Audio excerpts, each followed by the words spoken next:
Hello and welcome to another Demon 212 VC review. Today I'm going to be taking a look at Secret of Mana, which if you've never played it before, it's basically an RPG.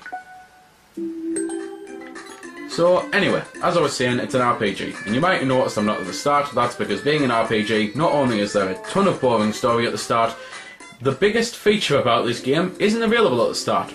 This is a 3-player RPG. All three of us here are being controlled by human people, but it isn't like that at the start. It's very irritating that it's not like that at the start, because I sat with my brother for about an hour and a half waiting for, well, another character to come along for us to play on co-op, and it took even longer than that, because it's the type of thing that it ended up taking, I think, about almost 3.5 hours before we finally got the first new character, so that co-op mode was enabled, and then about another 20 minutes before we got the third character. So if you're sitting around wanting to play this game with your mates right away, then don't bother buying it right now, buy it later on, play the first 3 hours yourself, then when you mate the next round, play it multiplayer then.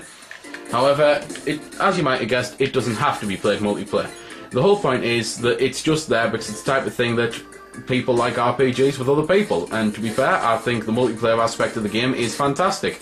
It's good fun, it's the type of thing that I like, being able to work together with people on this, because sometimes RPGs can get boring where you're just traipsing around forever and a day. At least with mates there playing along, then it means you can have a laugh while you're doing it, you can like basically take the mick out of things, you can just randomly battle, and random battling is more fun with other people there, because that's to be fair, one of the good things about this, as you might have noticed. No random battles, everything's there. You can choose to avoid the enemies or not, unless of course it's a massive boss and then you kind of have to fight him, and you can just basically have some fun with it and grind as much as you want to.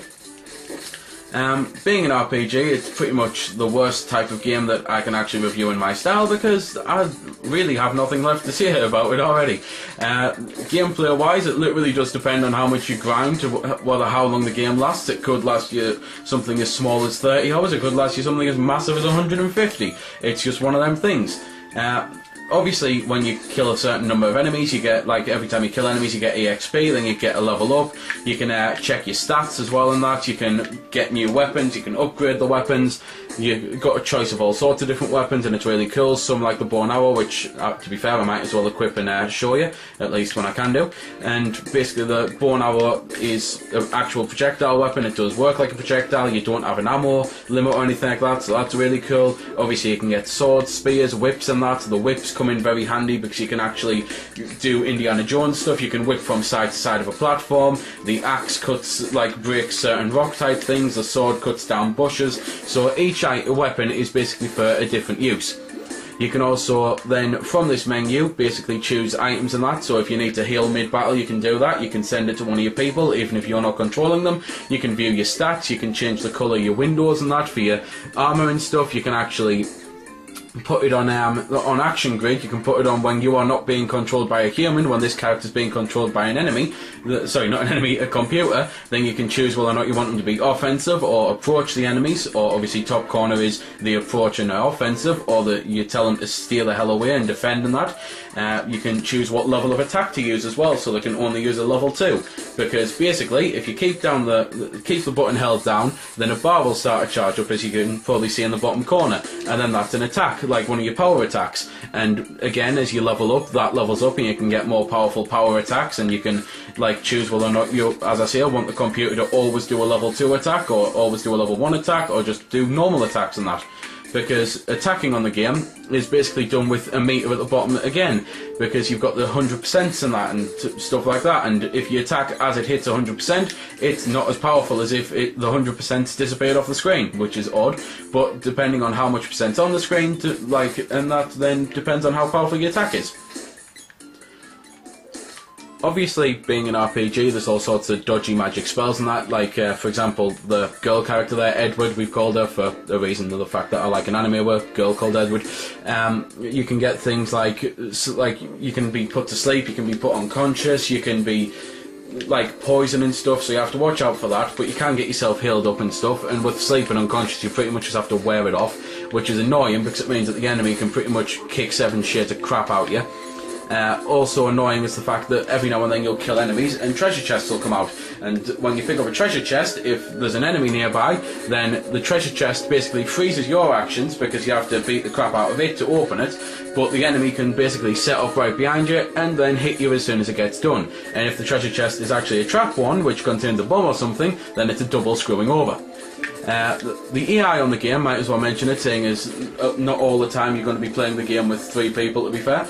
At least, I don't think you will be, I'm not you, so I don't know. Basically, the AI on the game is pretty pants. Even though you can set it to do things, it very rarely does them. I've always got my AI set on approach the enemy and attack, and very rarely do I actually see the damn things attacking.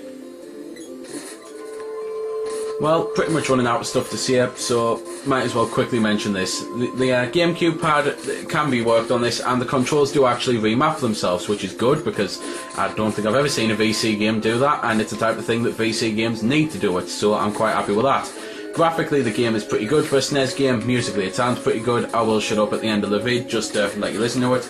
There's save points all over the place. You mainly have to talk to a cat to save or go in an inn, because being an RPG, there's inns, and basically the inns, in case you don't know if you're new to the genre, then you go in them, pay a little bit of money, it'll heal you, you can save, or if you don't want to pay any money, it won't heal you, but you can still save.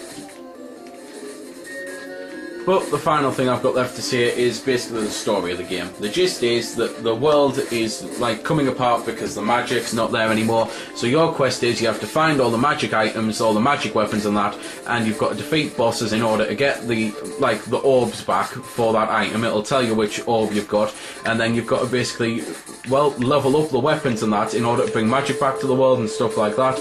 And it's the type of thing that I actually quite like the story on the game. I like the fact that you get to go around and basically level up weapons and stuff. It's a nice little feature as well, because it's very rare that you can actually level up your weapons type thing. You can upgrade them sometimes, you can go to like blacksmiths and stuff, which to be fair you have to do on this, but this, it actually requires magical items and stuff, and I quite like that.